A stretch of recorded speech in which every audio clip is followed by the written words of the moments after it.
Assalamu alaikum. I am the coordinator from the team of 360 Muslim experts, and I am here to demonstrate to you the topic of hemoglobin and porphyrias, and hopefully it will be clear to all of you. Starting with the name of Allah, I am going to start my topic. So first discuss what is actually hemoglobin. Hemoglobin is a conjugated protein consisting of globin proteins alpha to beta 2 held together by non-covalent interactions in heme prosthetic group. ये क्या होता है कि ये conjugated protein होती है जिसमें globin protein होती है, ठीक है। और इसमें 2 अल्फा और 2 बीटा चेन्स जो हैं वो नॉन कोवलेंट इंटरेक्शंस के थ्रू बाइंड किए हुए होते हैं और साथ में इसमें हीम जो कि प्रोस्थेटिक ग्रुप होता है वो अटैच हुआ होता है। इसका मॉलिक्यूलर वेट होता है 64,458 डाल्टन्स और इसकी कंसेंट्रेशन का बारे में बताया हुआ है कि मेल्स में 14 to 16 ग्राम पर डेसीलीटर होता है और फीमेल्स में 13 to 15 ग्राम पर डेसीलीटर होता है। इसमें जो डेली प्रोडक्शन होती है हीमोग्लोबिन की वो क्या होती है 6.25 ग्राम होती है अगर हम 90 मिलीग्राम पर केजी बॉडी वेट लें। और टोटल हीमोग्लोबिन जो है ब्लड में कितना होता है वो 750 ग्राम्स होता है अगर हम नॉर्मली 70 केजी मेल जो है उसे हम कंसिडर करें। इसके अलावा हम बताते हैं कि ये आरबीसी में बहुत ज़्यादा अमाउंट में पाया जाता है और आरबीसी जो है वो 640 मिलियन मॉलिक्यूल्स ऑफ हीमोग्लोबिन पे कंसिस्ट होगा, ठीक है। नेक्स्ट हम इसकी बात करते हैं इंपॉर्टेंस ऑफ हीमोग्लोबिन। ये इसके कुछ फैक्टर्स हैं जो कि हीमोग्लोबिन इसके लिए बहुत इंपॉर्टेंस रखती है। पहले तो ये ट्रांसपोर्टेशन करवाएगा ऑक्सीजन की carbon dioxide from lungs to tissues and tissues to lungs and vice versa, clear. And then the next factor is anaemia. Decreased haemoglobin होगा तो फिर हमारे पास एनीमिया के केसेस आते हैं। पोर्फायरियाज होते हैं, इनमें क्या होता है कि डिफेक्टिव पोर्फायरिन सिंथेसिस होती है जो कि आगे नेक्स्ट आपको मैं बताऊंगी तो इंशाल्लाह आपको क्लियर हो जाएगा। नेक्स्ट हमारे पास आता है हीमोग्लोबिनोपैथीज। इसमें अगर ग्लोबिन चेन की जो है डिफेक्टिव सिंथेसिस हो तो हमारे पास हीमोग्लोबिनोपैथीज होती है। नेक्स्ट हम जॉइंटिस की बात करेंगे। इसमें क्या होता है कि अगर डिग्रेडेशन ऑफ हीम ज़्यादा हो जाए तो वो जॉइंटिस के केसेस बन सकते हैं जिसमें आगे फर्दर 3 टाइप्स होती हैं, प्री हिपैटिक, हिपैटिक और पोस्ट हिपैटिक, वो भी नेक्स्ट मैं आपको बताऊंगी। नेक्स्ट हमारे पास होता है मेट हीमोग्लोबिन जो कि आयरन अगर फेरिक फॉर्म में हो तब हम उसको मेट हीमोग्लोबिन का नेम दे देते हैं। अगर जो नॉर्मली है क्या होता है कि फेरस फॉर्म में होता है आयरन, ठीक है। अगर ये फेरिक फॉर्म में हो जाए तो तब हम इसे मेट हीमोग्लोबिन कहेंगे। फिर हमारे पास आता है कार्बोक्सी हीमोग्लोबिन, कार्बन मोनोऑक्साइड की पॉइजनिंग हो तो। और जो लास्ट फैक्टर वो साइनाइड पॉइजनिंग, उसमें भी हीमोग्लोबिन इंपॉर्टेंस रखती है। नेक्स्ट हम थोड़ा सा हीमोग्लोबिन को डिस्प्ले करेंगे। ये एक प्रोटीन होती है जो कि आरबीसी का 1/3 पार्ट में मुश्तमिल होती है। इसके हम सेंसेस देखें तो 2 स्टेजेस होती हैं, एक यूथेरोब्लास्ट होती है और एक रेटिकुलोसाइट होती है। यूथेरोब्लास्ट जो है वो 65% कवर करती है और 35% रेटिकुलोसाइट स्टेज होती है। इसके 2 पार्ट्स होते हैं, हीम और ग्लोबिन। जो हीम वाला पार्ट है वो माइटोकॉन्ड्रिया और साइटोसोल में सिंथेसाइज होगी और जो ग्लोबिन वाला पार्ट है वो पॉलीराइबोसोम्स में सिंथेसाइज होगा।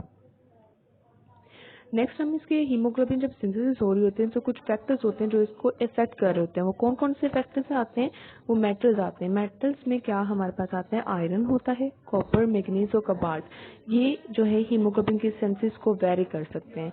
नेक्स्ट हमारे पास प्रोटीन डाइट जो है वो इफेक्ट करती है। वाइटामिन में vitamin B12, folic acid, ascorbic acid, pantothenic acid, nicotinic acid और पाइरिडोक्सिन होता है। विटामिन B12 और फॉलिक एसिड ये ज़्यादा इंपॉर्टेंस रखते हैं। क्यों? अगर देखें अगर हमारी डाइट में विटामिन है या फॉलिक एसिड है, विटामिन B12, लेकिन वो एब्जॉर्ब नहीं हो पा रहे, चलिए एब्जॉर्ब हो भी जाते हैं लेकिन फर्दर दूसरी आती है डिफॉर्मेलिटीज जिसकी वजह से क्या होता है हीमोग्लोबिन की सिंथेसिस कम होना शुरू हो जाती है। सो ये बहुत इंपॉर्टेंट होता है क्योंकि हमारे जो इंटेस्टाइन सिस्टम्स होते हैं वहाँ पे एक इंट्रिंसिक फैक्टर्स होते हैं जो इनके साथ बाइंड करते हैं, तब वो इजीली हमारे क्या होते हैं हम उन्हें एब्जॉर्ब कर सकते हैं जिसकी वजह से फर्दर प्रोसीजर्स आगे होंगे। अगर वो उन्हीं में डिफॉर्मेलिटी आ जाएगी तो हीमोग्लोबिन की सिंथेसिस को वेरी किया जा सकता है। नेक्स्ट जो है वो हार्मोन्स होते हैं। उनमें क्या होते हैं, जीएच होता है, थायरोक्सिन, टेस्टोस्टेरोन होता है। जो कोर्टिसोल है वो क्या करता है, हीमोग्लोबिन की सिंथेसिस को इन्हांस करता है और एस्ट्रोजन क्या करता है, हीमोग्लोबिन की सिंथेसिस को डिप्रेस करता है। इसके अलावा हाइपोक्सिया और इथ्रोपोइटिन जो है वो हीमोग्लोबिन की सिंथेसिस जो है उसको इफेक्ट करते हैं। नेक्स्ट हम देखेंगे ग्लोबिन चेन के जो जीन्स होते हैं वो होते हैं 2 एक हमारे पास पहली फैमिली जो है वो होती है अल्फा जीन फैमिली, जिसे हम अल्फा जीन क्लस्टर कहते हैं। ये क्रोमोसोम 16 पे शॉर्ट आर्म जो होता है उस पर प्रेजेंट होगा। इसमें क्या होता है, 2 अल्फा जीन्स होती हैं, alpha 1 alpha 2 alpha globin chains के लिए। तो नेक्स्ट जो है वो आता है 1 जीटा जीन होता है, जीटा ग्लोबिन चेन। आपको ये डायग्राम में भी डिस्प्ले हो रहा होगा, क्लियर। नेक्स्ट हम बात करते हैं बीटा जीन फैमिली की, बीटा जीन क्लस्टर की। ये क्या होता है कि क्रोमोसोम 11 का जो शॉर्ट आर्म होता है वहाँ पे प्रेजेंट होगा। इसमें क्या होता है कि 4 बीटा ग्लोबिन लाइक जीन्स होंगे। एक होगा बीटा, ये 1 जीन होता है, गैमा 2 जीन्स होंगे, गैमा जो है यहाँ के आपको बताए गए हैं। और नेक्स्ट जो है हमारे पास क्या आता है, डेल्टा 1 जीन होता है, इप्सिलॉन होता है 1 जीन। ग्लोबिन चेन सिंथेसिस के बारे में हम अगर डिस्कस करें तो कौन कौन से जो क्राइटेरिया हैं जो जिसे ये कवर करते हैं। पहला जो है वो ट्रांसक्रिप्शन है, सेकंड जो है वो पोस्ट ट्रांसक्रिप्शनल मॉडिफिकेशंस होती हैं जिसमें स्प्लाइसिंग जो है वो करता है। आपको ये डायग्राम में क्लियरली डिस्प्ले हो रहा है, क्लियर। नेक्स्ट आपको मैं बताती हूँ कि जो हीमोग्लोबिन है, हमने आपको पहले ही बताया लेक्चर के स्टार्ट में कि अल्फा और बीटा चेन्स पे वो मुश्तमिल होता है। आप यहाँ पे देख सकते हैं कि अल्फा हेलिकल्स को कैसे जो हैं, आपको नज़र आ रहा होगा कि वो कैसे एक वो बना रहे हैं, प्लेट सा बना रहे हैं। नेक्स्ट आता है हीमोग्लोबिन की जो टाइप्स हैं, हम वो डिस्कस करते हैं। क्या होता है जी कि हीम जो है, डिफरेंट टाइप्स ऑफ हीमोग्लोबिन जो है वो होती हैं। क्यों बनती है, क्योंकि ग्लोबिन चेन जो है उसके साथ हीम कंबाइन करता है, ठीक है। अब हमारे पास हम सबसे पहले डिस्कस करेंगे एम्ब्रियोनिक पीरियड में, जो कि हम डिस्कस करेंगे 3rd week to 8th week after conception में, जिसमें हमारे पास आता है हीमोग्लोबिन गोवर 1, हीमोग्लोबिन पोर्टलैंड, हीमोग्लोबिन गोवर 2।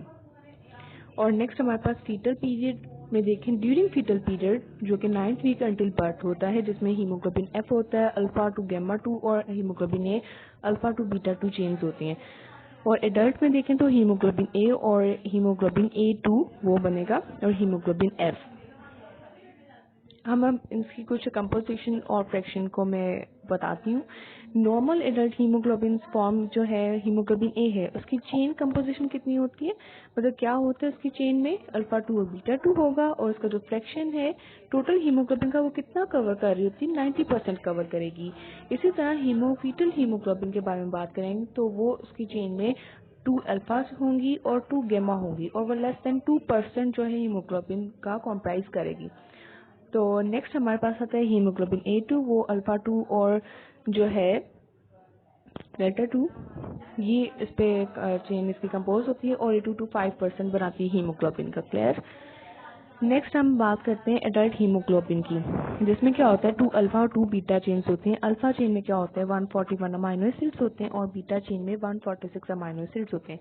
लेकिन जब हम इन्हें क्या करते हैं कंबाइन करेंगे तो अमाइनो एसिड्स का 574 ये बना देंगे, ठीक है। अब जो है पोजीशन नंबर 87 अल्फा चेन की, वहाँ पे हिस्टिडीन, और पोजीशन नंबर 92 बीटा चेन की जो है वो डायरेक्टली आयरन से वो अटैच हुए होते हैं, ठीक है। आगे बताया गया है कि जो ग्लोबिन है वो propionate group of 3 and 4 ring of protoporphyrin 3 जो है आर्जिन और लाइसिन के साथ जो है अटैच हुआ होता है, क्लियर। नेक्स्ट हम बात करेंगे हीमोग्लोबिन A1C की। फिजियोलॉजिकल कंडीशंस में क्या होता है कि हमारे पास इप्सिलिन अमाइनो ग्रुप होता है लाइसिन का, और amino terminal valines of beta chains haemoglobin A के ये कंबाइन होते हैं नॉन एंजाइमेटिकली विद ग्लूकोज, और लेस देन 5% नॉर्मली होगा। उसके बाद हम अगर देखें तो ग्लाइकोसाइलेशन जो है वो डिपेंड करती है प्लाज्मा कंसनट्रेशन ऑफ ग्लूकोज पे। ये इंपॉर्टेंस क्यों रखती है, ये इंपॉर्टेंस जो है ब्लड का जो ग्लूकोज कंट्रोल होता है डायबिटीज मेलाइटिस की डिसीज में हम वो एसेस कर सकते हैं, और ये 90 to 120 डेज हम ये क्राइटेरिया रख सकते हैं। अब हम डिस्कस करेंगे स्ट्रक्चर ऑफ हीमोग्लोबिन के बारे में। जो हीमोग्लोबिन होता है वो क्या है, वो एक टेट्रामर है जो कि 2 आइडेंटिकल डाइमर्स अल्फा बीटा 1 और अल्फा बीटा 2 पे कॉम्प्राइज होगा। इसमें क्या होता है कि 2 पॉलीपेप्टाइड चेन्स होती हैं ईच डाइमर की, जो कि टाइटली टुगेदर हेल्ड होती हैं स्ट्रॉन्ग हाइड्रोफोबिक इंटरेक्शन से। और हमारे पास जो 2 डाइमर्स होते हैं वो वीक पोलर बॉन्ड्स, जिसमें हमारे पास कौन कौन से बॉन्ड्स आते हैं, आयनिक और हाइड्रोजन बॉन्ड्स आएंगे, वो भी अलाउ करते हैं उनकी मूवमेंट को, और रिलेटिव पोजीशंस जो है उनकी डिस्क्राइब करते हैं। इसी तरह ये जो है किन किन चीज़ों में होगा, डीऑक्सी हीमोग्लोबिन और ऑक्सी हीमोग्लोबिन के कंपैरिजन से रिलेट करके क्राइटेरिया बनता है। नेक्स्ट जो है मैं आपको बताऊंगी स्ट्रक्चर ऑफ हीमोग्लोबिन के बारे में। जो है हीमोग्लोबिन वो 4 सब यूनिट्स में होता है, जैसे मैंने आपको पीछे बताया था। तो ये एक पॉकेट सी बन जाती है जिसे हम कहते हैं हीम पॉकेट। तो ये जो है एक हीम और एक पॉलीपेप्टाइड चेन जो है इस पे होता है। और अब हम इसकी फॉर्म के बारे में बताऊंगी। अगर डी ऑक्सीजनेटेड फॉर्म हो और लो ऑक्सीजन हो तो टी फॉर्म बनेगी हीमोग्लोबिन की, टी मीन्स डॉट। इसी तरह आर फॉर्म होती है, आर मीन्स रिलैक्स, जिसमें क्या होगा, ऑक्सीजनेटेड होगा और हाई ऑक्सीजन एफिनिटी के फैक्टर्स होंगे, तो तब हमारे पास आर यानी रिलैक्स फॉर्म ऑफ हीमोग्लोबिन आएगी। फंक्शंस क्या है हीमोग्लोबिन के, ये क्या करता है, ऑक्सीजन डिलीवरी करता है लंग्स टू टिश्यूज। इसी तरह इनसे रिएक्शन होती है हीमोग्लोबिन के ऑक्सीजन को, लेकिन ये ऑक्सीजनेशन होती है, ऑक्सीडेशन नहीं होती। और हमारे पास ये बताया गया है कि जो हीमोग्लोबिन है वो 4 मॉलिक्यूल्स को बाइंड करती है ऑक्सीजन के, और ये क्या होता है कि 0.01 सेकेंड रिक्वायर होता है ऑक्सीजनेशन के लिए, उससे भी कम होता है, 0.01 से भी कम होता है। लेकिन अगर मैं आपको बताऊं तो जो पहला मॉलिक्यूल होता है ऑक्सीजन का वो ज़रा सी डिफिकल्टी होती है अटैच होने में, लेकिन जब वो अटैच हो जाता है तो बाकी के 3 मॉलिक्यूल्स ऑक्सीजन के इजीली जो है वो बाइंड कर जाएंगे। नेक्स्ट हमारे पास आता है ट्रांसपोर्ट होती है कार्बन डाइऑक्साइड की पेरिफेरल टिश्यूज टू लंग्स के। तो ये थे फंक्शंस ऑफ हीमोग्लोबिन। अब हम जरा एबनॉर्मेलिटीज की तरफ आते हैं, थैलेसीमियाज की तरफ। थैलेसीमिया क्या होता है, ये ग्रीक वर्ड है, इसका मीनिंग है सी, और ये क्या होता है, ये एक जीन डिसऑर्डर है।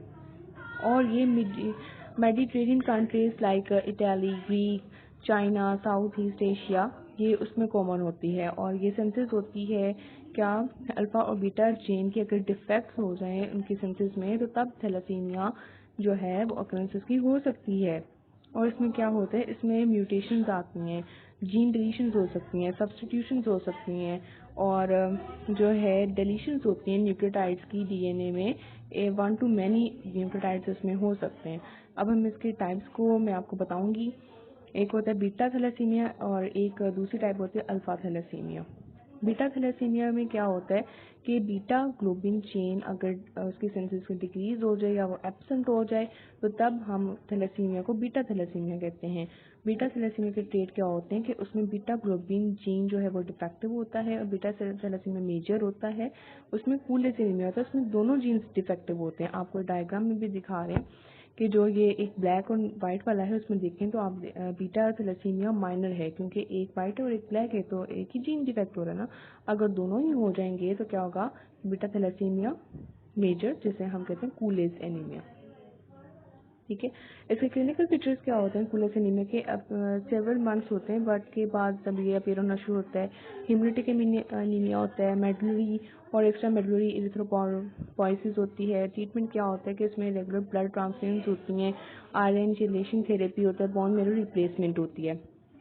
अल्फा थैलेसीमिया में क्या होता है कि इसमें अल्फा ग्लोबिन चेन जो है उसकी सेंसिटिविटी डिक्रीज हो जाएगी या एब्सेंट हो जाएगी। तो हर जीनोम की 4 कॉपीज जो हैं अल्फा ग्लोबिन जीन, जो कि क्रोमोसोम 16 पे कॉम्प्राइज होगा। नेक्स्ट आपको ये डायग्राम में भी क्लियरली विजिबल हो रहा है कि 4 ब्लॉक्स हैं ब्लू वाले और 1 जो है ये वाला है। ठीक है, इसी तरह इस डायग्राम में भी दिखाएंगे एबनॉर्मेलिटीज, हेट्रोजाइगस फॉर्म। इस डायग्राम में भी आपको दिखाई जा रही है haemoglobin H disease, clinically sewer है। और हीमोग्लोबिन बार्ट जो डिसीज है उसमें क्या होता है, हाइड्रोम्स फेटालिस यूली फैटल एट बर्थ, ये महलक होती है जब बर्थ होती है, बहुत फैटल हो जाती है कंडीशन। इस तरह इस डायग्राम में आप देखें तो आपको डिफरेंट फॉर्म्स नजर आ रही होंगी। टेट्रामर्स देखें तो haemoglobin A, haemoglobin BART, haemoglobin H. अब हम ज़रा हीमोग्लोबिन के मैं आपको फंक्शन थोड़े बताती हूँ। ये पहले भी आपको कॉमन सी बात है कि ये ऑक्सीजन डिलीवरी करवाएगा और reaction of haemoglobin and oxygen होगा, ऑक्सीजनेशन होगी, ऑक्सीडेशन नहीं होगी। अब मैं आपको बताती हूँ ऑक्सीजन हीमोग्लोबिन डिसोसिएशन कर्व के बारे में। ये ग्राफ होता है basically percentage saturation of haemoglobin with oxygen at different partial pressure of oxygen, और ये एक्स वाई प्लॉट होगा ग्राफ। इसकी शेप क्या होती है, सिग्मोइडल शेप होती है, लेकिन अगर हम बात करें मायोग्लोबिन की तो वो हमारे पास हाइपरबोला आएगा। ठीक है, अब हम देखते हैं कि जो है आपको मैंने पहले भी बताया कि जब पहला ऑक्सीजन का मॉलिक्यूल होता है उसे ज़रा फैसिलिटेट करना होता है बाइंडिंग में, थोड़ा सा टफ होता है उसका बाइंड होना, लेकिन जब वो हो जाता है तो बाकी इजीली बाइंड हो जाते हैं, ठीक है।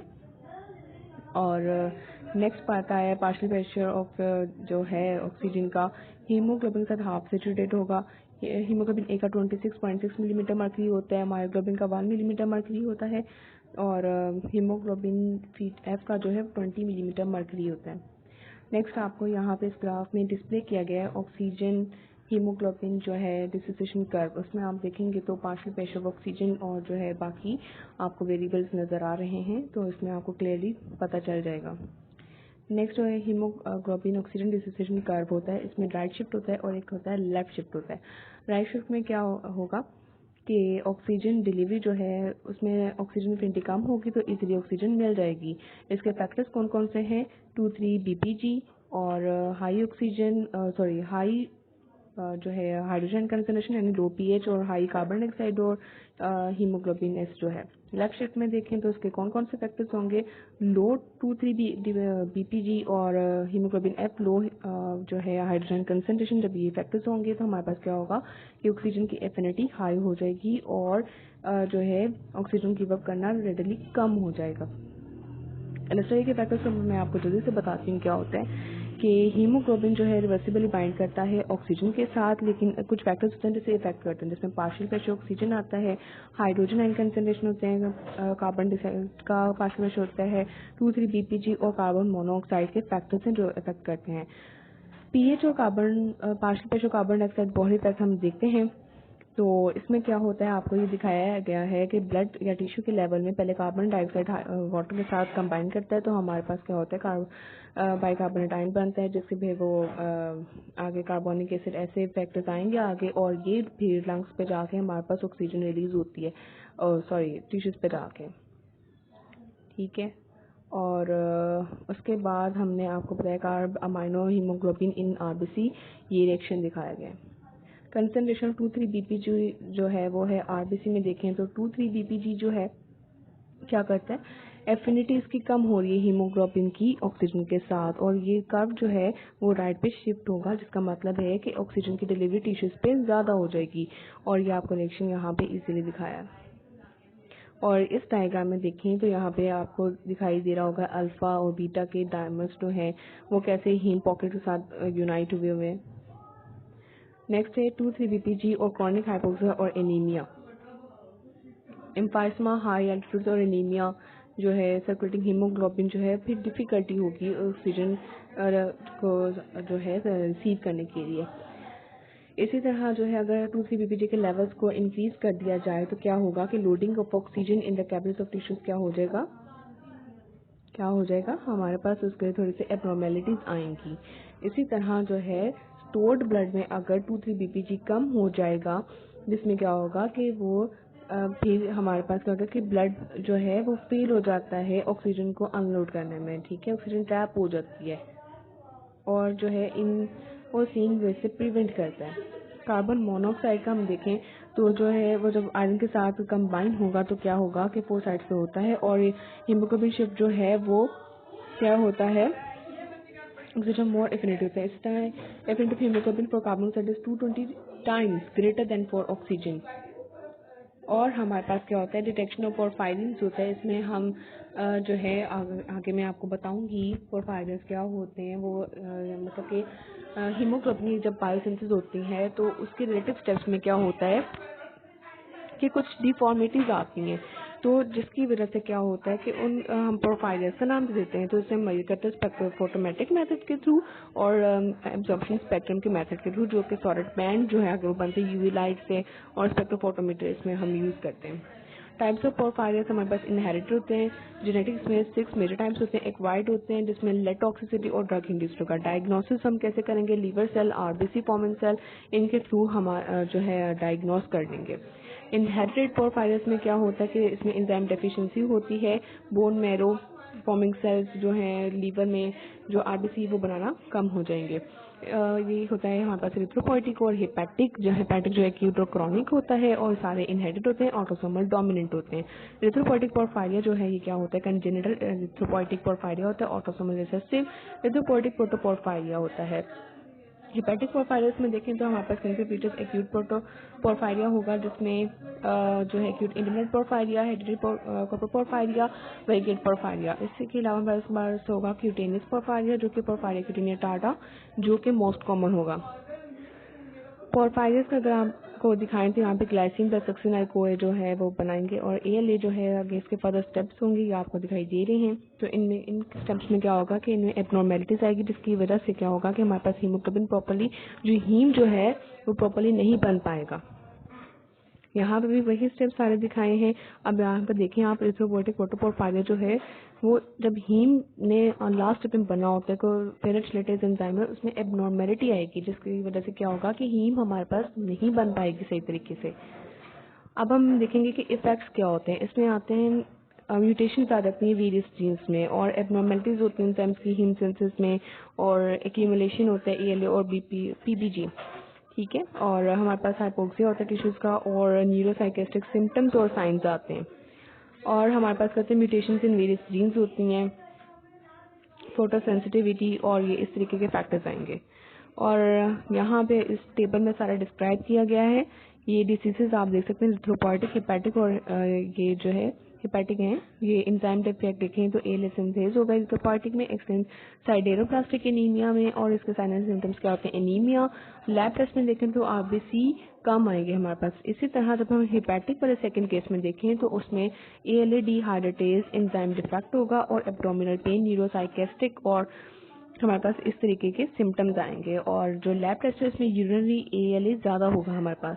एक्यूट इंडिपेंडेंट पोर्फायरिया हेपेटिक, इसमें यूरोपोर्फायरिनोजेन 1 सिंथेज एंजाइम डिफेक्ट होगा, और इसमें साइन सिम्टम्स क्या होंगे कि इनमें एब्डोमिनल पेन होगा, न्यूरोसाइकेस्टिक सिम्टम्स होंगे, और यूरिनरी एएलए और पीबीजी ज़्यादा होगा। इसी तरह इरिथ्रोपोइटिक का है, हेपेटिक और हेडेरिक पोर्फायरिया, इनके साइन एंड सिम्टम्स बताए गए हैं। तो आप इनमें देख सकते हैं कि इनमें यूरिनरी जो है फीकल और आरबीसी यूरोपोर्फायरिन 1 इंक्रीज हो रहा है। लेकिन अगर हम इसमें देखें ना हेडेरिक पोर्फायरिया, तो इसमें यूरिनरी एएलए, पीबीजी और पोर्फायरिन 3 इंक्रीज होता है, और साथ में फीकल पोर्फायरिन 3। इसी तरह वेरिगेट पोर्फायरिया है और प्रोटोपोर्फायरिया है, इनके फोटोसेंसिटिविटी जो है वो इनके सिम्टम्स आएंगे, ठीक है। इरिथ्रोपोइटिक पोर्फायरिया का मैंने आपको बता दिया कि ये कंजेनिटल इरिथ्रोपोइटिक पोर्फायरिया और इरिथ्रोपोइटिक प्रोटोपोर्फायरिया होगा, और फोटो सेंसिटिविटी होगी, इसमें स्किन रैशेज होंगे और ब्लिस्टर्स होंगे अर्ली चाइल्डहुड में। और इसकी कॉम्प्लिकेशंस क्या होती है, इसमें लिवर सिरोसिस और प्रोग्रेसिव हेपेटिक फेलियर हो जाएगा। एक्यूट इंटरमिटेंट पोर्फायरिया में देखें तो आपको ये पता चल रहा है कि इसमें हाइड्रोक्सी मिथाइल बाइलेन सिंथेज जो है इसकी डेफिशिएंसी होगी, और पोर्फोबिलिनोजेन जो है ये एक्यूमुलेट होना शुरू हो जाएंगे लीवर में इस तरीके के, ठीक है। और यूरिन डार्कनेस हो जाएगा, जब हम उसे एक्सपोज करेंगे लाइट और एयर में तो वो डार्क हो जाएगा। जो पेशेंट्स हैं वो फोटो सेंसिटिव नहीं होते।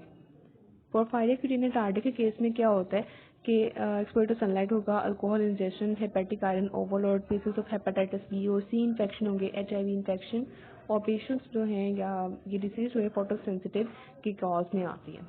इसमें पोर्फायरिया क्यूटेनिया टार्डा, इसमें क्या होगा, यूरोपोर्फायरिनोजेन डीकार्बोक्सिलेज डेफिशिएंसी होगी। यहाँ पे आपको दिखाए गए स्किन पे इरप्शंस। ट्रीटमेंट हम कैसे करते हैं, treatment medical spot particularly treatment for pain and vomiting के लिए करते हैं, और इसके अलावा हम क्या करते हैं कि लार्ज अमाउंट ऑफ CHOs देते हैं ALS1 जीन को रिप्रेस करने के लिए। इसके अलावा हमारे पास ड्रग्स होते हैं, और हमारे पास क्या होता है फोटो सेंसिटिविटी के कॉज में इंजेक्शन ऑफ बीटा कैरोटीन हम यूज़ करते हैं। एक्वायर्ड पोर्फायरिया में देखें तो सर्टेन ड्रग्स होते हैं जिसमें बार्बिट्यूरेट्स होते हैं और ग्लिसरफिल्विन होते हैं। लेड पॉइजनिंग में क्या होता है, फर्टिलिटीज को इनहिबिट करते हैं, एएलए डिहाइड्रेटेज को भी इनहिबिट किया जाता है। चिल्ड्रन में डेवलपमेंटल डिफेक्ट्स होते हैं, insomnia, drop in IQ, hyper activity, और मेनी अदर हेल्थ प्रॉब्लम्स होते हैं। एडल्ट्स में अगर हम देखें तो इसमें क्या होता है, सीवियर एब्डोमिनल पेन होगा और मेंटल कन्फ्यूजन हो जाएगी। डिग्रेडेशन ऑफ हीमोग्लोबिन में देखें तो क्या होता है कि नॉर्मल कंडीशंस में 200 बिलियन आरबीसी जो हैं वो डिस्ट्रॉय होते हैं, और जो है जब हीमोग्लोबिन को ब्रेक किया जाएगा वो ग्लोबिन, आयरन और पोर्फायरिन, ये 3 कंपोनेंट्स होंगे जिनमें वो ब्रेक डाउन हो जाएगा। और डिग्रेडेशन ऑफ हीमोग्लोबिन है, उसमें देखें तो क्या होता है कि माइक्रोसोम्स और मैक्रोफेजेस लीवर में होता है, इंटेस्टाइन में और किडनीज में होता है, ठीक है। और इसमें यूरोबाइलिनोजन, यूरोबाइलिन, स्टर्कोबाइलिनोजन ऐसे प्रोडक्ट्स आएंगे। फॉर्मेशन ऑफ बिलीरुबिन जो है वो क्या होगा, जब हम हीम को डिग्रेड करेंगे तो हमारे पास रिजल्टिंग कंपाउंड जो बिलीरुबिन आता है, लेकिन इससे पहले भी एक आता है हमारे पास कंपाउंड जिसका नाम है बिलीवर्डिन, जो ग्रीन जो है कंपोनेंट होता है, ग्रीन कलर का, ठीक है। और ये आपको डायग्राम से दिखाया गया है कि बिलीवर्डिन ग्रीन कलर का है कंपाउंड, वो पहले जो है प्रोड्यूस होगा, उसके बाद फर्दर स्टेप्स होंगे तो वो आगे जाएगा। इसी तरह बिलीवर्डिन रिडक्टेज एंजाइम, और ये बिलीरुबिन जो है वो येलो कलर का होता है, ये स्टेप्स हैं। और ये ट्रांसपोर्ट लीवर में होता है, इस डायग्राम में आपको दिखाया गया है सारा। Conjugation with glucuronic acid in liver, conjugation होती है, ठीक है, लीवर में। और यूरिपिक ग्लूकोनाइल ट्रांसफीरेज होता है, फिनोबार्बिटोन, और ये ऐसे होते हैं जो है इंड्यूस करते हैं इसे। इस तरह देखें, पहले ब्लड में था, फिर हिपेटोसाइट में आया, तो पहले बिलीरुबिन जो है एल्ब्यूमिन के साथ कंबाइन करेगा, फिर उसके बाद वो आएगा लीवर में। लीवर में क्या होता है कि यूडीपी ग्लूकोनाइल जो है उनके साथ कंपाउंड्स के साथ ज़रा वो कॉन्जुगेट करेगा, फिर बिलीरुबिन बन जाएगा ग्लूकोनाइड, और फिर उसके बाद क्या होगा कि बाइल डक्ट में जाएगा और बिलीरुबिन डाइग्लूकोनाइड ऐसे आगे फर्दर प्रोसीड करेगा। अब कुछ आते हैं, ये देखें आप यहाँ पे कॉन्जुगेशन ऑफ बिलीरुबिन होता है, ये सारे फर्दर स्टेप्स दिखाए गए हैं। और secretion of conjugated bilirubin into bile है, वो कैसे होता है वो सारा बताया कि इसमें अगर इन स्टेप्स में अगर हीम डिग्रेडेशन के स्टेप में अगर कोई वेरिएशन आती है, कोई एब्नॉर्मेलिटीज आती है, तो वो जॉइंटिस के केस में आता है, जिसके आगे फर्दर 3 टाइप्स होती हैं, जिसमें प्री हिपेटिक, हिपेटिक और पोस्ट हिपेटिक होते हैं, वो मैं आपको आगे बताती हूँ। अब आप देखें इंटेस्टाइन में क्या होता है कि आइलम, इलियम और कॉलॉन जो है इसमें बैक्टीरिया होते हैं। यहाँ पे सारा कुछ पता है कि यूरोबाइलिनोजन, इथोपोटिक यूरोबाइलिनोजन साइकिल, यूरोबाइलिन और स्टर्कोबाइलिन जो है वो इस तरीके से होता है। जॉइंटिस क्या होता है, जॉइंटिस को हम डिफाइन ऐसे करते हैं कि yellow colour of skin, nail beds and sclera caused by deposition of bilirubin secondary to hyperbilirubinemia। Normal serum level क्या होता है, 0.1 to 1.1 मिलीग्राम पर डेसीलीटर होता है। डायरेक्ट कॉन्जुगेटेड का लेवल आपको पता है, इनडायरेक्ट का ये सारे आगे आपको बता दी गए। और डिटर्मिनेशन ऑफ बिलीरुबिन वेंडरबर्ग रिएक्शन करते हैं, जिसके हमारे पास कंपाउंड्स सल्फेनिक एसिड HCl और NaNO2 होता है। कॉन्जुगेटेड बिलीरुबिन और ये ऐसे कंपाउंड्स हैं जो फर्दर आगे वेरीफाई एसेस करके हम पता लगाते हैं कि बिलीरुबिन का क्या लेवल है।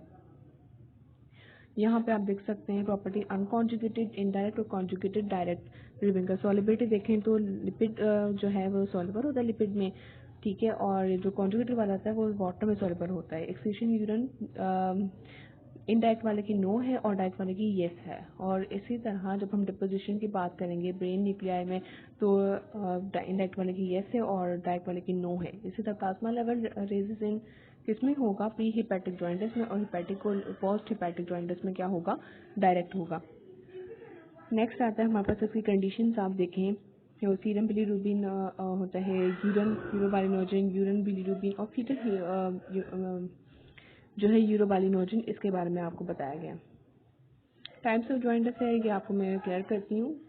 इसमें क्या होता है, अनकॉन्जुगेटेड हाइपरबिलीरुबिनीमिया, जो कि कॉन्जुगेट नहीं होता लीवर में, तो हम उसे अनकॉन्जुगेटेड कह देंगे, इनडायरेक्ट, ठीक है। इसमें हमारे पास होता है haemolytic anaemia, neonatal psychological jaundice और सिगल निजार्ड सिंड्रोम होती है, टाइप 1 और टाइप 2 होती है। इसमें गिलबर्ट सिंड्रोम होता है और टॉक्सिक हाइपरबिलीरुबिनीमिया होता है।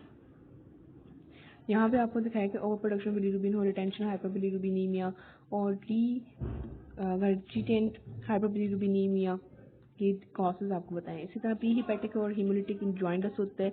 इसमें क्या होता है कि लीवर अनेबल होता है कॉन्जुगेट करने के लिए और बिलीरुबिन को, ठीक है। तो जो अनकॉन्जुगेटेड इनडायरेक्ट बिलीरुबिन वो ब्लड में इंक्रीज हो जाएगा। इसमें अल्कोहलिक जॉइंटिस होगा और कॉजेज में हिमोलिटिक एनीमिया से sickle cell anaemia, thalassaemia, pyruvate kinase deficiency है, और G6B डिहाइड्रोजिनेज डेफिशिएंसी, स्पीरोसाइटोसिस और मलेरिया। प्री हिपैटिक और हिमोलिटिक जॉइंटिस, ये देखें अगर तो ये लीवर से पहले फंक्शंस में कोई डिफेक्ट हो रहा है तो हम कह सकते हैं कि ये प्री हिपैटिक हिमोलिटिक जॉइंटिस है। इसी तरह हिपैटोसेलुलर जॉइंटिस में क्या होगा, उसके सारे बता दें कि लीवर सेल्स में डैमेज होगा, हेपेटाइटिस होगा, अल्कोहल टॉक्सिसिटी, लीवर सिरोसिस और ये कॉपर पॉइजनिंग, ऐसे फैक्टर्स आएंगे। और उसमें अनकॉन्जुगेटेड बिलीरुबिन जो है वो ज़्यादा होगा और कॉन्जुगेटेड बिलीरुबिन ठीक है ज़्यादा होंगे इंट्रा हिपेटिक कोलेस्टेसिस के कॉज में। इसी तरह यहाँ पे आपको ये वाला स्टेप जो है ये थोड़ा सा बोल्ड किया होगा तो आपको क्लियर हो रहा होगा कि हिपेटोसेलुलर इसमें क्यों नाम दिया है। इसी तरह पोस्ट हिपैटिक है, उसमें कॉन्जुगेटिव बिलीरुबिन ज़्यादा होगा, हाइपर बिलीरुबिनीमिया, और इसके जो है फैक्टर्स क्या होंगे, मतलब क्या कॉजेज होंगे। कॉमन बाइल डक्ट में स्टोन्स आना शुरू हो जाएंगे और पेनक्रियास में क्या होगा, कैंसर होना शुरू हो जाएगा और बिलियरी स्ट्रक्चर हो जाएगा। पोस्ट हिपैटिक जॉइंटस में देखें तो इस वाले जो बिलीरुबिन ग्लूकोनाइड वाला जो स्टेप है उसमें डिफॉर्मिटी आती है, तो जिस वजह से फर्दर स्टेप्स आगे नहीं हो पाते और डिफॉर्मिटी आ जाती है। नियोनेटल जॉइंटस क्या होता है कि इसमें आरबीसी ब्रेकडाउन होना शुरू होते हैं, इनमें जो हिपैटिक सिस्टम होता है एल्ब्यूमिन कम होगा, अपटेक कम होगा, कॉन्जुगेशन कम होगी, सिक्रेशन बिलीरुबिन कम हो जाएगी। ठीक है, so there is the end. ठीक है, और होपफुली आपको क्लियर हो चुका होगा, काफ़ी चीज़ें मैंने क्लियर करने की कोशिश की है। फर्दर कोई क्यूरी हो तो you may ask. Thank you, जज़ाकल्लाह।